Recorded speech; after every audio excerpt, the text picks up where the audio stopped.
Buen día, mi nombre es Darwin Luna Torres. El día de hoy vamos a abordar la clase denominada IPER-C y mapa de riesgos en la MIPE en tiempos de COVID-19. Acompáñanos. Para abordar sobre la temática hay que considerar que existe un cuerpo normativo. Entre ellos tenemos la Ley 29783, que es la Ley de Seguridad y Salud en el Trabajo. Asimismo, se cuenta con el Decreto Supremo número 005-2012-TR, que aprueba el reglamento de la Ley de Seguridad y Salud en el Trabajo y otros cuerpos normativos referidos a la prevención de riesgos. En ese contexto, esta serie de dispositivos normativos son necesarios para que pueda verse o evidenciarse una estrategia adecuada para plasmarse dentro de la matriz IPER-C, y para ello tenemos ciertas responsabilidades dentro de este cuerpo normativo, y ante ello le otorga una responsabilidad al empleador dentro del sistema de gestión de seguridad y salud en el trabajo. Para ello, el artículo 35 de la Ley 29783 en su literal E, que nos precisa que el empleador debe elaborar un mapa de riesgo, el cual debe ser visible o dispuesto en un lugar visible para la gestión de los riesgos. Por consiguiente, también nos refiere en este caso el artículo 66 de la misma ley que el empleador debe adoptar un enfoque de género. ¿En qué? En la identificación de peligros y la evaluación de riesgo, la cual deberá ser actualizado según corresponda. Por consiguiente, dentro de la misma ley, pues que nos precisa que debe contarse con un sistema de gestión de seguridad y salud en el trabajo. Por su lado, el artículo 32 del reglamento de la Ley de Seguridad y Salud en el Trabajo nos precisa que este sistema de gestión de seguridad y salud en el trabajo debe tener cierta documentación. Entre esta documentación corresponde la identificación de peligros, evaluación de riesgos y sus medidas de control, así como los mapas de riesgo, los cuales son objeto de nuestra clase el día de hoy. Y además precisa que este IPER-C debe ser exhibido en un lugar visible, al igual como lo refiere en el artículo 35 en el literal E. Es decir, esos dos documentos que es objeto de clase deberán ser exhibidos y puestos a disposición no solo de los trabajadores, sino de la parte de fiscalización. Para ello, la Ley 29783, que refería a la Ley de Seguridad y Salud en el Trabajo, refiere que el empleador debe actualizar la evaluación de riesgos como mínimo una vez al año o cuando cambien las condiciones del trabajo. Para ello, lo que nos precisa además es que si los resultados de esta evaluación de riesgo lo hacen necesario, se debe realizar ¿qué cosa? Controles periódicos. ¿Controles periódicos de qué? De la salud de los trabajadores, de las condiciones en las cuales ejercen la labor de los trabajadores. Además, las medidas de prevención que deben ser adoptadas por el empleador, tanto en el método de trabajo o en la forma de la producción, el método de producción de los diferentes trabajos que puedan ser ejercidos, que garantice de tal forma una protección mayor para los trabajadores. En este contexto debe realizarse una evaluación de riesgo, considerando ¿qué cosa? Considerando la protección de los trabajadores en situación de discapacidad.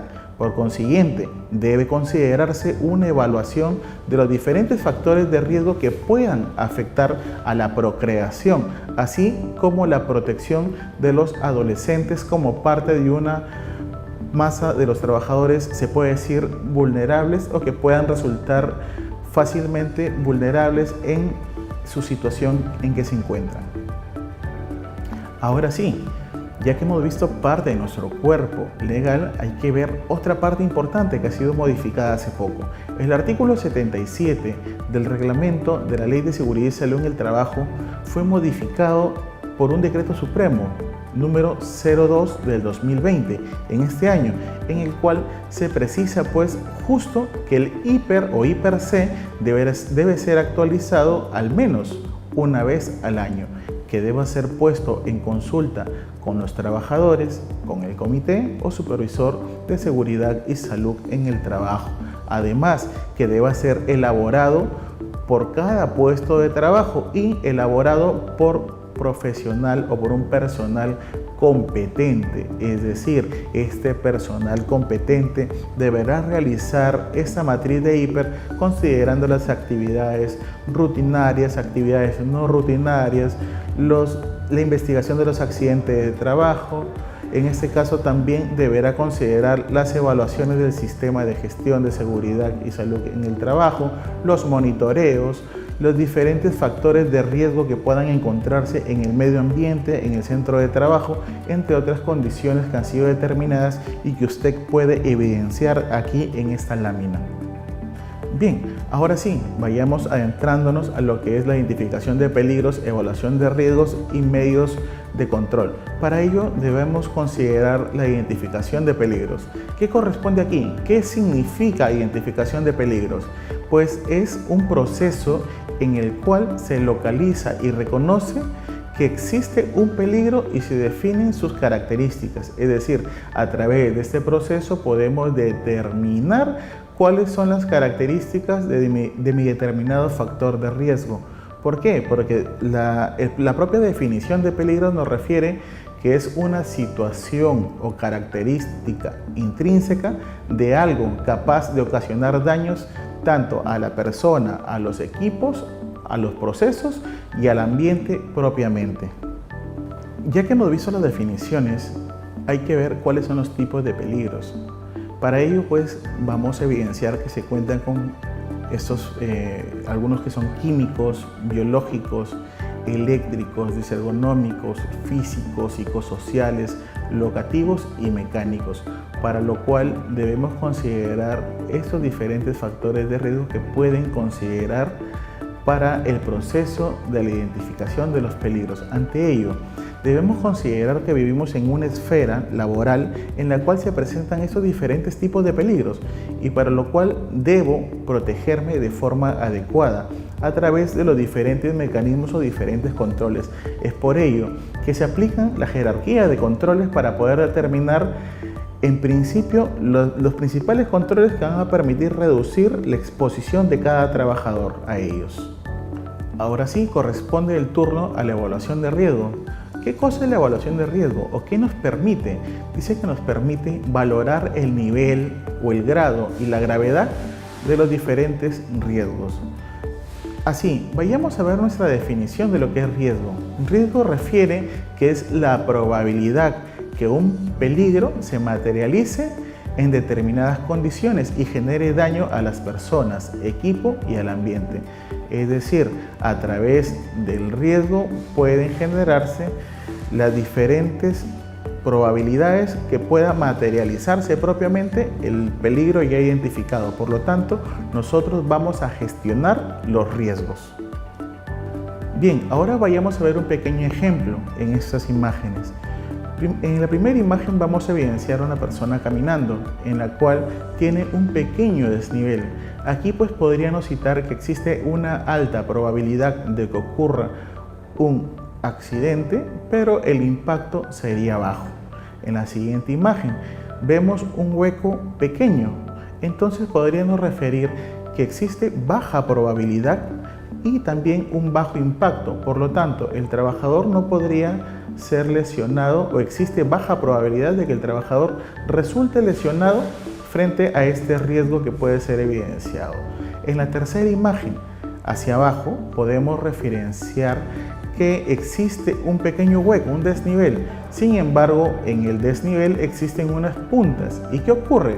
De que existe, como es angosto, existe una baja probabilidad de que ocurra, de que el trabajador pueda caer aquí.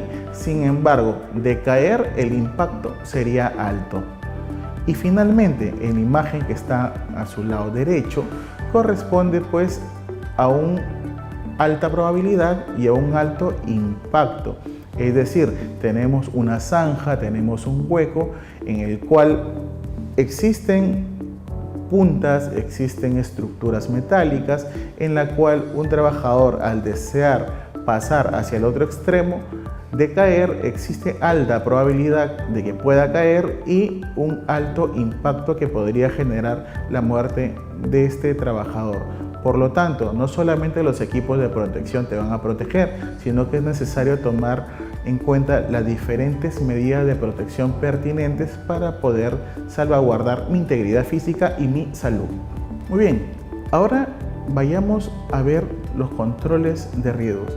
Si bien es cierto, ya conocemos la identificación de peligros, la evaluación de riesgo, ahora corresponde los controles de los riesgos. ¿Y qué cosa es el control de riesgo? En resumidas cuentas, son la propuesta de medidas correctivas.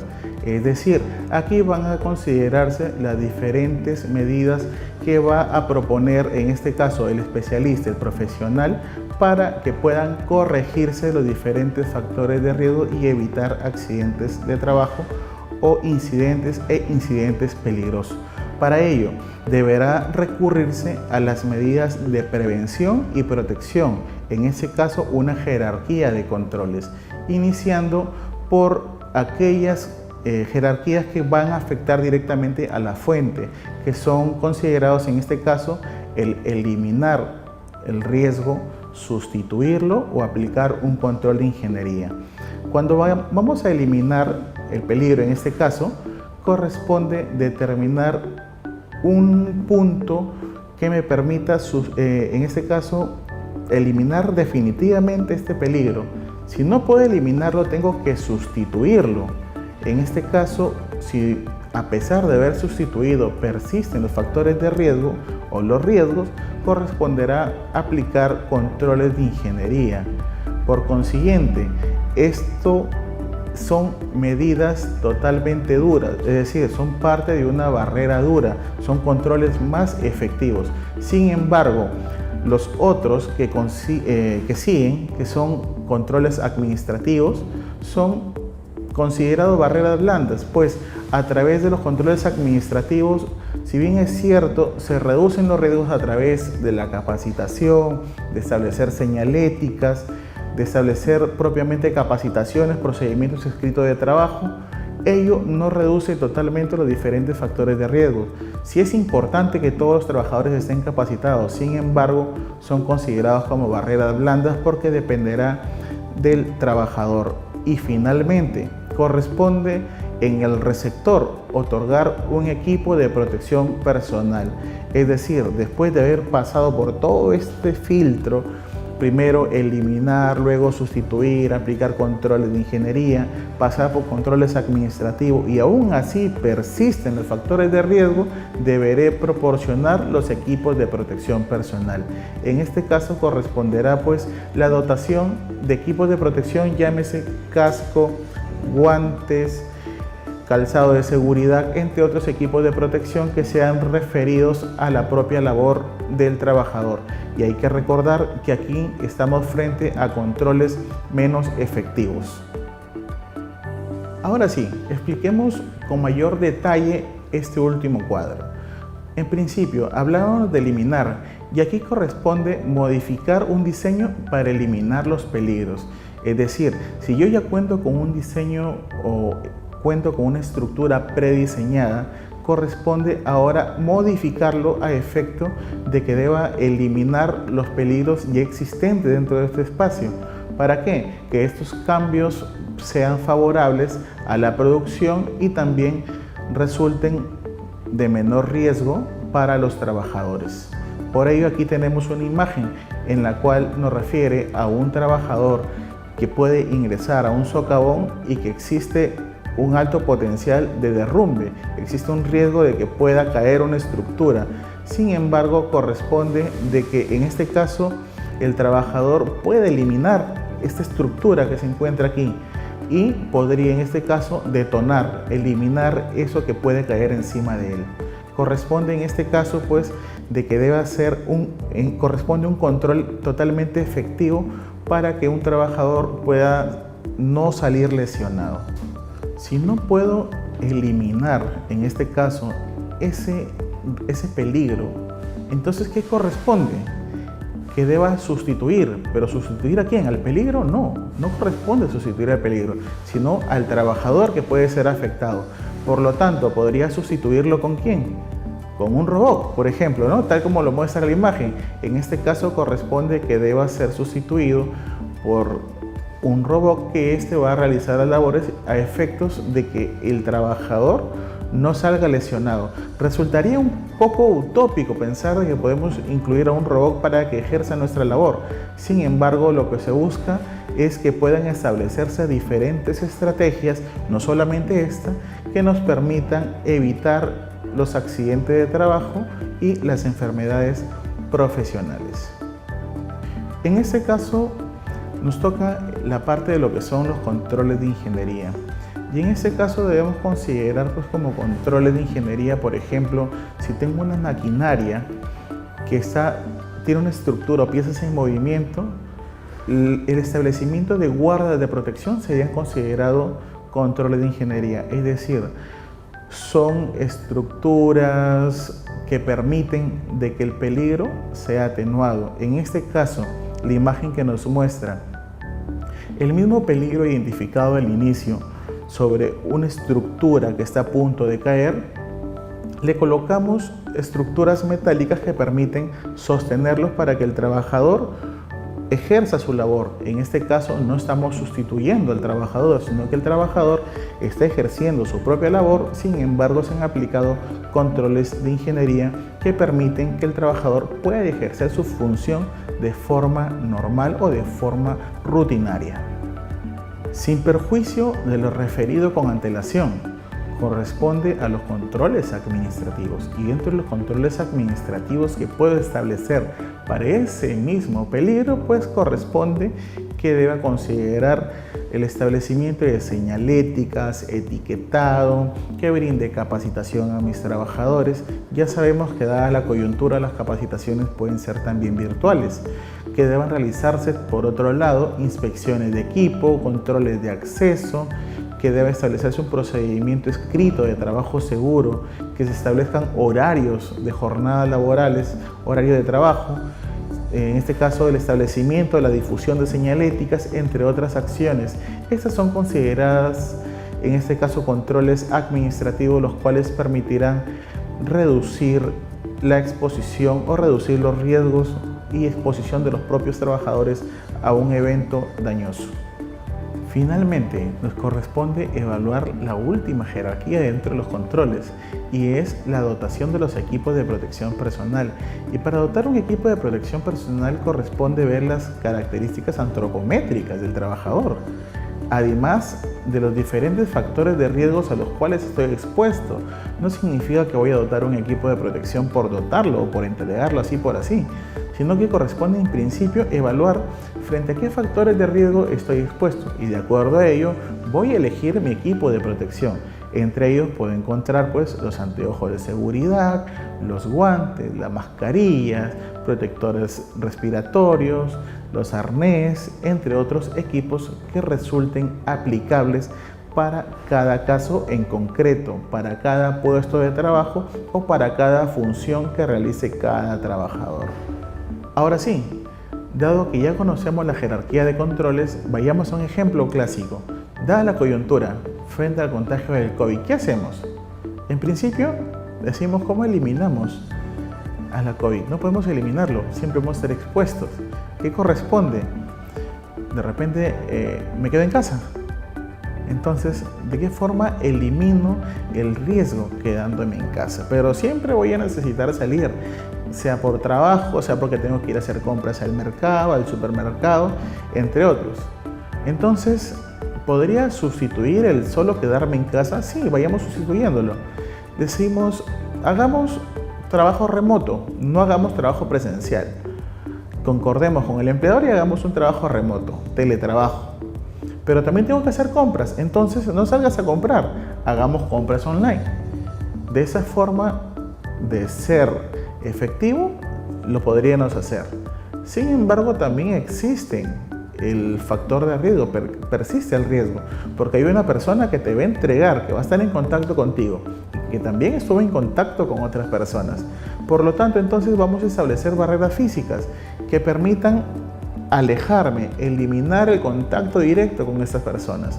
Pero aún así, persiste en este caso, ¿qué cosa? El riesgo de contagiarte. ¿Por qué? Porque te van a entregar un producto y ese producto puede que se encuentre contaminado. Entonces, ¿qué haces? Aplicamos controles administrativos.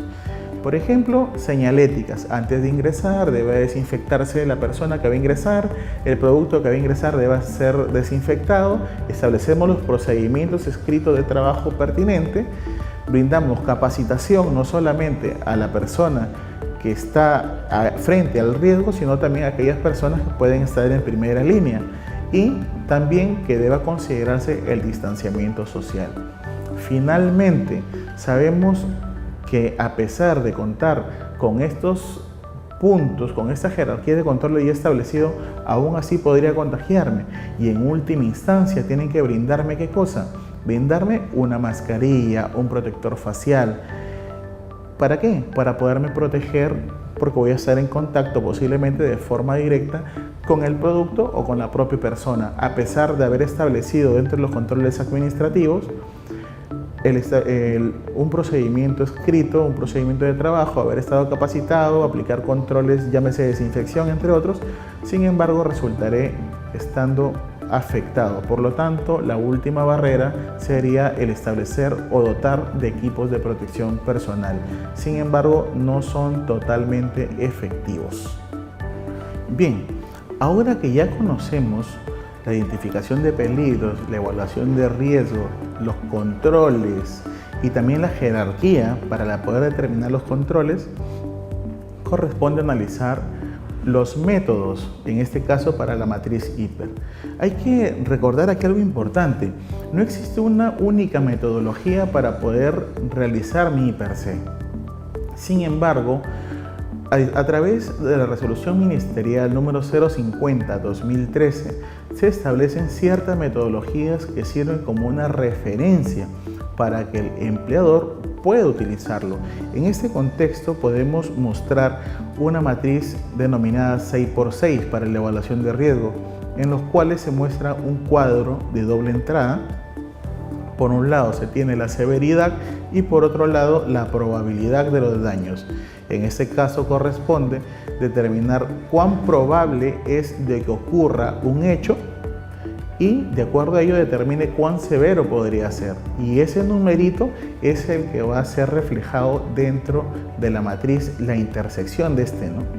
En este caso, al momento de que pueda establecer el nexo, o en todo caso la intersección tanto de la severidad con la probabilidad, deberé considerar el siguiente cuadro, que es la valoración. Entre ellos se verá si es que el riesgo puede ser alto, crítico, medio o bajo, y así sería determinado consecutivamente, tal como vamos a verlo a continuación. Bien, como le refería con antelación, nosotros tenemos en la resolución ministerial número 050 del año 2013 diferentes metodologías, y esta es una matriz que conlleva propiamente para la identificación de peligros, evaluación de riesgos y determinación de controles. Para ello, inicialmente debe considerarse la plena identificación del empleador, el área y el proceso. Por consiguiente, tiene una serie de estructura, o sigue una estructura en el cual se considera tanto la actividad, el riesgo, la consecuencia del riesgo, las medidas de control existentes y la propiamente evaluación del riesgo, en este caso la probabilidad y severidad, tal como le mostré en el cuadro anterior. Ello será multiplicado y nos arrojará un resultado, y esto lo compararemos con el segundo cuadrito que le mostré. Además, una vez determinado este valor, seguirá de que deba determinarse las medidas de control a implementar y finalmente quién sería o quién resultaría ser el responsable. Ante ello, vamos al ejemplo propiamente. ¿Cuál es la actividad que se ha considerado? Es el regado y desatado de rocas. Para ello, ¿cuál es el peligro? Propiamente ha considerado el ejemplo una roca suelta. ¿Y cuál es la consecuencia en este caso del riesgo? El desprendimiento de las rocas, que exista daños a la salud. Eso ha considerado como consecuencia del riesgo. Posteriormente tocaría saber cuáles son las medidas de control que existen a la fecha. Y entonces ahí lo que refiere es de que para poder desarrollar todo este proceso ya existe el cumplimiento de ¿qué? De un procedimiento del desatado de rocas. Es decir, el trabajador ya conoce que existe un procedimiento y lo está cumpliendo. Ahora sí, ¿qué nos refiere? En probabilidad nos han puesto un número 4. ¿Qué significa? De que es probable de que la roca pueda desprenderse y pueda causar un daño a la salud. ¿Cuál es la severidad? Si esta roca llega a desprenderse y le cae al trabajador, ¿qué nos refiere? La severidad 50. Si nosotros lo cotejamos con el cuadro, nos está refiriendo que sería catastrófico. En este caso, al multiplicar 4 por 50, nos arrojaría un valor de 200. Este valor de 200 nosotros lo vamos a cotejar con el cuadro número 2, y en el cual al momento de evidenciar dónde nos encontramos, consideramos que es un riesgo crítico. Por lo tanto, no deben ejercerse labores hasta que no se implementen controles necesarios. Para ello corresponderá capacitación de los trabajadores, actualización de los procedimientos de trabajo, dotación de equipos de protección, entre otras medidas de control que sean necesarias para el ejercicio de la función. Y finalmente, dispone como responsable a alguien. Si estamos en este caso frente a un proyecto, en este caso de construcción civil, será el residente de la obra el responsable del cumplimiento efectivo de esta matriz. Por lo tanto, de esta forma es como debe realizarse mi matriz de identificación de peligros, evaluación de riesgos y determinación de controles. Necesariamente se deben establecer estos controles dado a que son parte de la fiscalización por parte de SUNAFIL. Es decir, cada empleador deberá garantizar que los controles que han sido determinados por él mismo deban de cumplirse. Caso contrario, estaría infringiendo disposiciones normativas en materia de seguridad y salud en el trabajo, frente a condiciones. Mostramos una primera metodología. Sin perjuicio de ello, vamos a mostrar una siguiente metodología, recogida también dentro de la Resolución Ministerial número 050 del año 2013. Corresponde, pues, en este caso, evaluar ciertos ítems que han sido denominados punto A, punto B, punto C, y donde cada uno de ellos recibe una connotación o un significado. El punto A está referido a las personas expuestas, al número de personas que están siendo expuestas. Por consiguiente, el punto B está referido a los procedimientos existentes dentro de un determinado puesto de trabajo, dentro de una determinada actividad. Por consiguiente, una letra C que refiere a la capacitación, si el trabajador ha sido capacitado, si conoce, y por consiguiente NE, que significa el nivel de exposición. Esto va a ser sumado y nos va a dar el nivel de probabilidad. Una vez contando con ese nivel de probabilidad, corresponderá que deba ser cotejado o multiplicado por el nivel de severidad, y con ello obtendremos un resultado el cual será también pasado ¿a dónde? A nuestra matriz. Así, en esta matriz vamos a considerar la valoración de la probabilidad, la consecuencia y asimismo la estimación del nivel de riesgo. Usted tiene acceso en este caso dentro de esta filimina para que pueda visualizar. Sin perjuicio de ello, hay que precisar que en la matriz de valoración se considera la probabilidad, cuán probable es de que ocurra algún hecho o se materialice en este caso un peligro. Por consiguiente, tenemos la consecuencia. ¿Qué puede ocurrir como consecuencia? Y en este caso, la probabilidad nos dice, tenemos 3 puntos. Es baja, media o alta. Por el lado de las consecuencias, nos refiere, es ligeramente dañino, es dañino o extremadamente dañino. Y para ello, pues, si nosotros decimos, tenemos una probabilidad media con una consecuencia dañina, dice de que es un riesgo moderado y que se encuentra en una ponderación de 9 a 16. Por consiguiente, hay una estimación de los niveles de riesgo, en los cuales hay que considerar el grado de riesgo que he identificado, el puntaje que he obtenido y la interpretación, qué significa tener este puntaje, y también si es significativo o no significativo. Cuando resulte significativo, debemos paralizar las labores hasta que se implemente controles. cuando no es significativo, corresponderá que puede ejercer las labores, pero considerando las pertinencias correspondientes, es decir, siendo responsable de los actos que realizo. Bien, ahora toca evaluar en este caso la matriz. ¿Cómo desarrollamos la matriz? La matriz nos ha dispuesto a través de esta resolución que les cito frecuentemente, es considerar los peligros, los riesgos, las consecuencias y dentro considerar a las personas que están expuestas, los procedimientos existentes, las capacitaciones, si los trabajadores han sido capacitados, el nivel de exposición, el nivel de severidad, cuán severo es, y luego va a ser multiplicado y se emitirá el nivel de riesgo. En este caso, como peligro se ha dispuesto un piso resbaloso. Para ello, ¿qué considera como riesgo? Tropiezos y resbalones. Como consecuencia que puedan existir fracturas, fisuras, golpes, entre otros. ¿Y qué nos refiere? Personas expuestas, ¿no? Hay dos personas expuestas, número 2 coloca que puede que existan entre 4 a 12 personas que hayan sido expuestas. Dice procedimientos existentes, nos ha puesto el número 1. ¿Qué nos refiere? Que existen y son satisfactorios y son suficientes. En capacitación se ha dispuesto el número 2, que estaría refiriendo que el personal parcialmente se encuentra entrenado y conoce los peligros y no toma acciones del control. Luego nos refiere a la exposición de riesgo y para ello establece un número 2, con lo cual quiere decir que al menos va a estar expuesto una vez al mes o posiblemente esté de forma eventual. Así, esto va a ser sumado y va a arrojar un número de 7.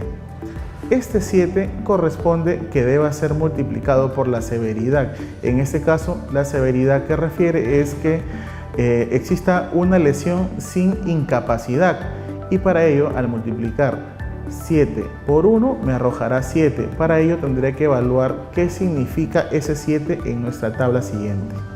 Y aquí nos precisa pues con el número 7 que es un riesgo tolerable. Es decir, se encuentra en el puntaje en el rango de 5 a 8. ¿Y cuál es la interpretación? Que no se necesita mejorar la acción preventiva. Se requiere comprobaciones periódicas para asegurar que se mantenga, en este caso, la eficacia de las medidas de control y por lo tanto no resultaría ser significativo. Es decir, el trabajador puede seguir ejerciendo sus labores, pero hay que realizar revisiones periódicas para que no exista un accidente de trabajo. En resumidas cuentas, usted puede optar por cualquier metodología para poder realizar su matriz de hiper o hiper C. Para ello aquí le mostramos pues una matriz en la cual puede utilizar como una guía o puede referirse a ella para poder realizar una gestión oportuna de los riesgos. Aquí se considera, por ejemplo, la actividad, la tarea, el puesto de trabajo, el peligro, el riesgo, cuáles son los requisitos legales, la probabilidad que puede existir y la determinación en su conjunto para poder ponderar los controles y considerar su implementación de los mismos. Tal como refería con antelación, los controles que usted determine aquí podrán ser fiscalizados y se exigirá su cumplimiento dentro de un procedimiento inspectivo. Bien, estamos entrando a la recta final. Ahora vayamos a ver qué son los mapas de riesgo, para qué nos sirve. Un mapa de riesgo, a veces nosotros nos preguntamos o nos cuestionamos, ¿en realidad tiene alguna función? ¿Sirve para algo? Pues sí, nos permite o nos facilita el análisis colectivo de las condiciones de trabajo. Nos sirve como apoyo a las acciones recomendadas para el seguimiento, para el control, para la vigilancia de los diferentes factores de riesgo. Es decir, a través del mapa de riesgo podré identificar dónde se encuentra determinado factor de riesgo para tomar las acciones que estime pertinente, como la gestión del riesgo propiamente, ¿no? ¿Cómo elaborar un mapa de riesgo? Para elaborar el mapa de riesgo debemos considerar ¿Qué es un plano sencillo de las instalaciones? ¿Dónde está la distribución en este caso de las instalaciones de la empresa o entidad pública o privada? Considerando los puestos de trabajo, las máquinas que pueden existir y que precisamente aquellas que generan mayor riesgo. Asimismo, una vez que se haya determinado este plano sencillo, debo asignarle símbolos o simbologías de tipo de riesgo y posteriormente adoptar medidas de protección a utilizarse. Es decir, debe adoptarse medidas de protección a utilizarse. ¿Qué quiero decir con esto? De que el empleador, una vez que conozca los lugares donde existen los diversos factores de riesgo, tendrá el mapa de riesgo como un instrumento que le permita tomar una estrategia oportuna para reducir, en este caso, los niveles de accidentabilidad. ¿Por qué? Porque podrá dotar de los equipos de protección necesarios, podrá capacitar, podrá eliminar los factores de riesgo o podrá sustituirlos según corresponda a la jerarquía de control. Finalmente, podemos colegir en este caso que el mapa de riesgo es una representación gráfica en la cual van a identificarse o a localizarse y valorar los diferentes riesgos, los procesos peligrosos y condiciones de trabajo a los que están expuestos los trabajadores día a día y trabajadoras en su centro de labores. Para ello tenemos una imagen gráfica de lo que sería un mapa de riesgo y el cual debe estar exhibido en un lugar visible. Para ello usted podrá hacer uso de la norma técnica peruana o NTP 399.010.1 referido a las señales de seguridad. Bien, ha llegado el final. Gracias por la participación en esta clase denominada IPER-C y mapa de riesgo en las MIPES en tiempos de COVID. Para ello, le recomendamos que deba implementar todas las estrategias necesarias para poder identificar los peligros y reducir la accidentabilidad. Le invitamos a que pueda seguirnos en los demás cursos y hacer las consultas a través de Sunafil Responde.